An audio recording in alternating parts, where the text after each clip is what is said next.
বছরের শেষ দিন, তো ভাবলাম একটু গরুর মাংস রান্না করি, কারণ এই 25 সাল আর জীবনে ফেরত আসবে না।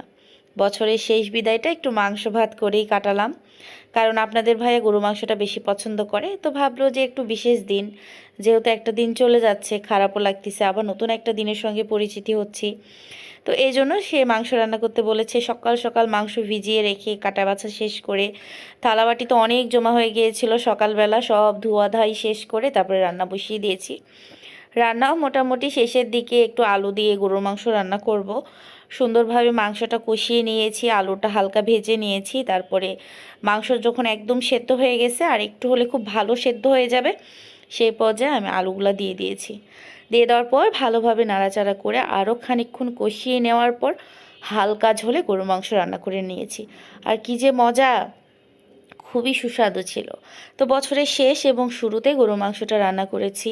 তো আপনাদের বাসায় বছরের শেষ ও শুরুতে কি রান্না হয়েছে অবশ্যই কমেন্টে জানিয়ে যাবেন। আর আমার রান্নাগুলো আপনাদের কাছে কেমন লাগে সেটাও কমেন্টে জানিয়ে যাবেন।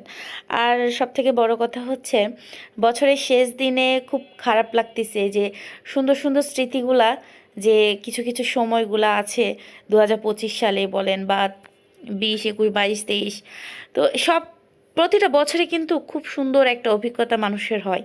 ভালো বলেন, খারাপ বলেন, সব কিছু নিয়েই জীবন। আর খুব খারাপ লাগতেছে 25 সালটা চলে যাচ্ছে।